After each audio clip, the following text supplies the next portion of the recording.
Salut, c'est Artronic. Alors, pour aujourd'hui, grosse mise à jour. Nous sommes le 29 avril. Beaucoup de choses ont été faites pendant ces 12 jours. Donc voilà, on va faire un petit récapitulatif. Alors, la première chose, je vais commencer à vous parler du plancher radiant ou le chauffage au sol.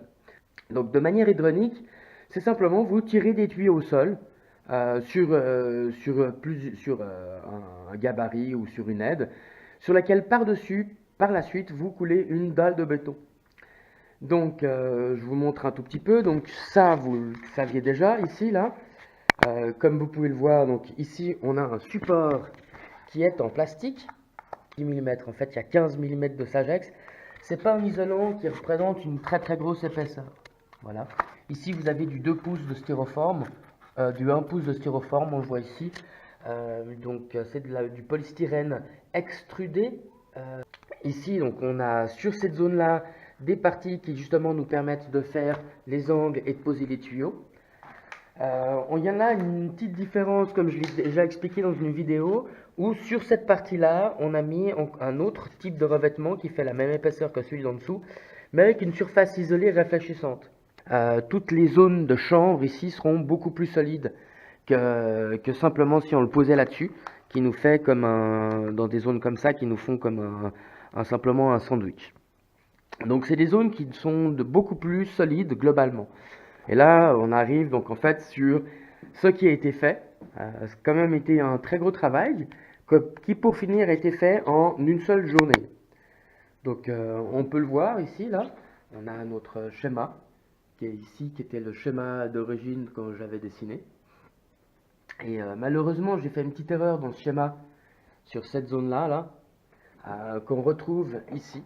Donc on a la vanne qui est là avec l'arrivée d'eau. Et en fait, je me suis rendu compte au moment où je l'ai monté que j'avais fait une erreur. J'aurais dû mettre cette vanne d'eau ici, là derrière. Mais à part ça, tout le reste du schéma est absolument correct. Alors on va commencer par les arrivées d'eau. Donc, ou les départs d'eau. Donc ça, c'est le plancher chauffage par le sol. Depuis ce chauffage par le sol, tous les tuyaux arrivent ici. Ils sont divisés en deux. La partie retour et la partie aller. Donc en ce moment, cette pompe est fonctionnelle. Je ne sais pas si vous l'entendez, mais elle tourne, elle est sur la position 1. La température actuellement affichée est de 19 degrés, si je me mets bien en face. Donc c'est un chauffage qui est suffisant donc, pour créer une ambiance de 19 degrés dans la pièce. Comme vous pouvez le voir ici, il y a des petits niveaux.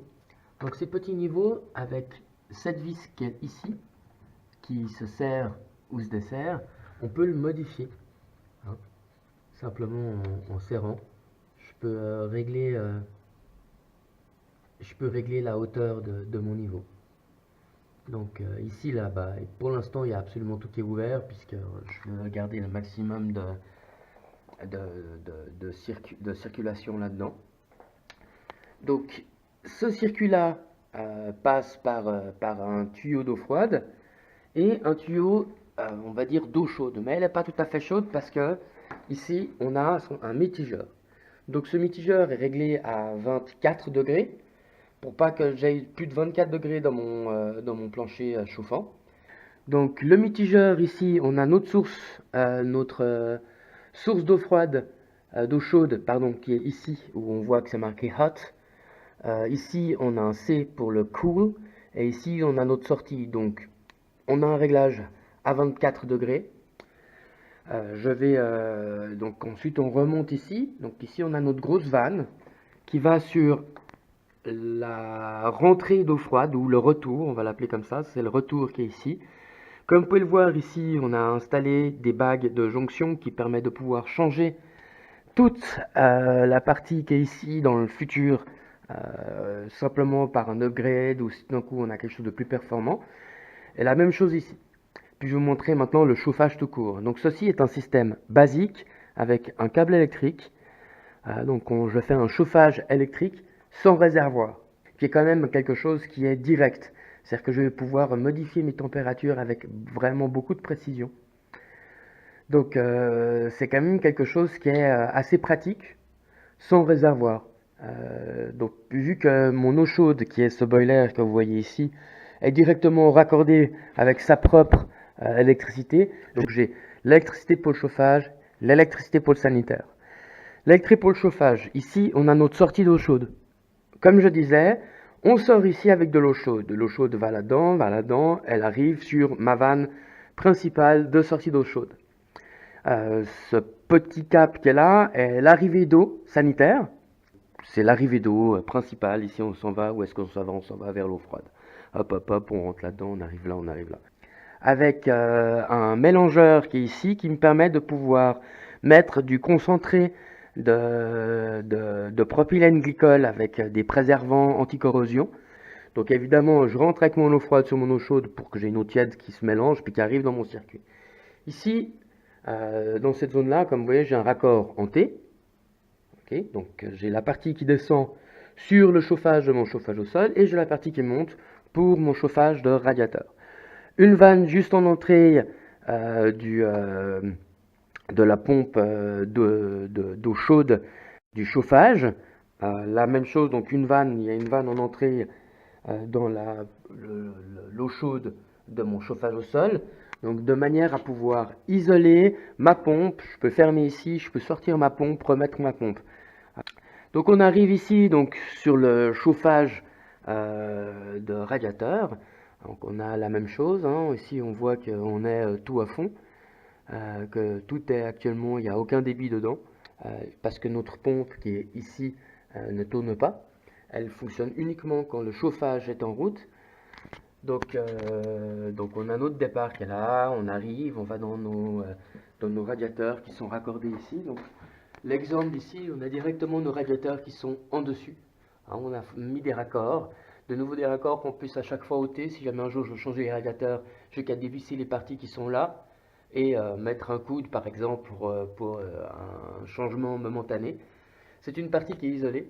Donc on a les deux, le chauffage qui monte chez la voisine, l'autre, le retour du chauffage qui monte à la voisine, le départ de mon chauffage de cuisine, le retour du chauffage de cuisine. Donc ces deux tuyaux vont sur cette nourrice ici. Donc on voit hein, kitchen, dining room, en fait ça c'est justement la cuisine de la voisine. Ceci est donc le chauffage de la petite chambre de la voisine qui est ici, c'est pour ça qu'elle n'a rien. Ces deux tuyaux passent par là derrière, ils remontent par là-haut et ils font un retour jusqu'ici. On le voit juste là. Le retour se fait par ici. Et donc on a notre vanne de froid.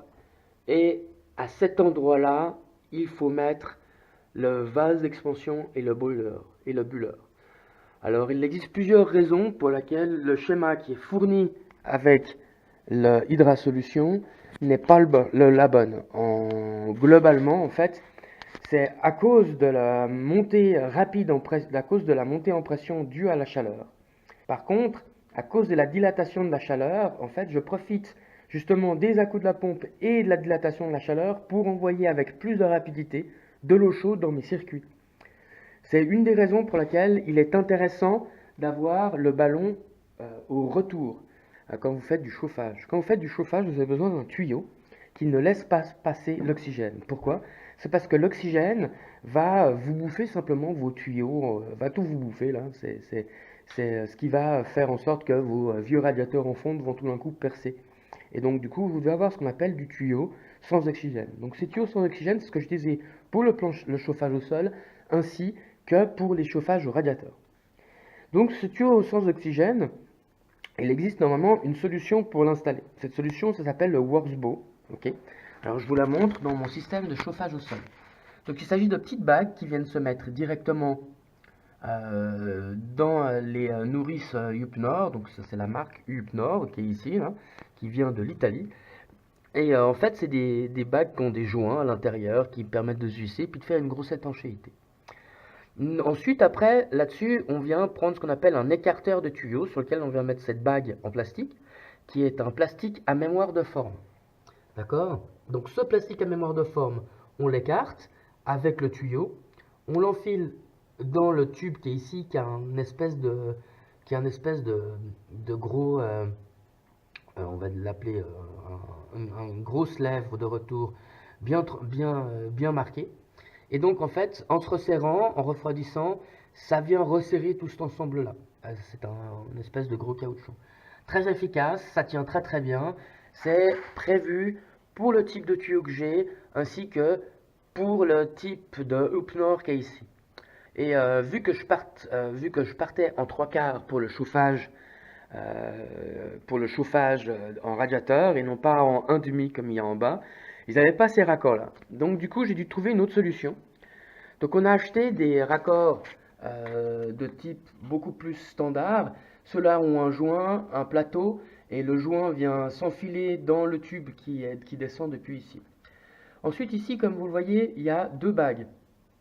Ces deux bagues, c'est des bagues qu'on utilise normalement pour le PEX. Et puis les lèvres qui sont à l'intérieur sont beaucoup moins grandes. Donc du coup, ça serre plus fort ici. On pince beaucoup plus le tuyau. Mais par contre, le risque que le tuyau s'en aille reste extrêmement limité.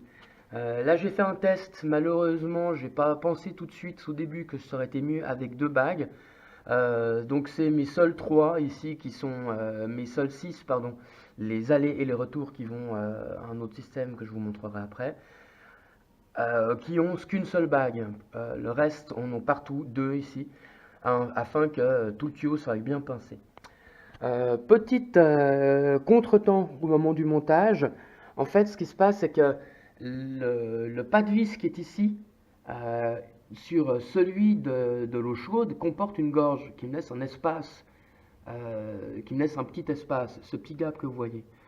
Alors que pour le froid, le retour, il n'y a pas, le pas de vis s'arrête directement. Donc on a dû, on va dire, limer, enfin meuler, chacune de ces pièces ici pour qu'on puisse la serrer jusqu'au fond. Donc ça nous a pris quand même passablement de temps, hein, parce qu'il n'y avait pas seulement celle du chauffe, il n'y avait pas seulement les 6 que vous voyez ici, mais il y avait encore les 3 qui se trouvent là-bas que je vous montrerai par la suite. Donc ceci est en fait normalement un type de vissage pour du PEX et non pas pour du HEPEX, qui sous-entend du PEX qui est sans oxygène. Alors, vous allez me dire que ça fait pas une grande différence. Non, effectivement, ça fait pas vraiment une grande différence. Personnellement, à partir du moment où c'est serré, c'est bloqué, ça a une durée de vie d'environ 50-60 ans. Ça m'étonnerait que ça bouge entre les deux. Il faut travailler avec ce qu'on a et puis parfois pouvoir s'adapter. Puis je pense que là, c'est un bon exemple. Ensuite, en ce qui concerne, maintenant que je vous ai un petit peu expliqué tout ce chauffage, je vais vous montrer d'autres choses qui ont été faites pendant ces 2 semaines, parce qu'il n'y a pas que ça qui a été fait pendant ces 2 semaines.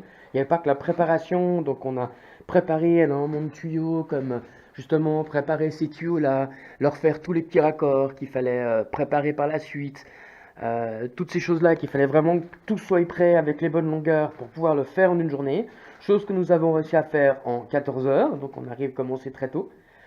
Et donc je voulais vous montrer la dernière partie qui est ici. Donc cette partie qui est ici, on a réussi effectivement à débrancher exactement là où on voulait, sur la zone qui est ici. On a branché ces raccords qui sont ici. Ah, ça dégoûte aussi par cet endroit-là, on dirait.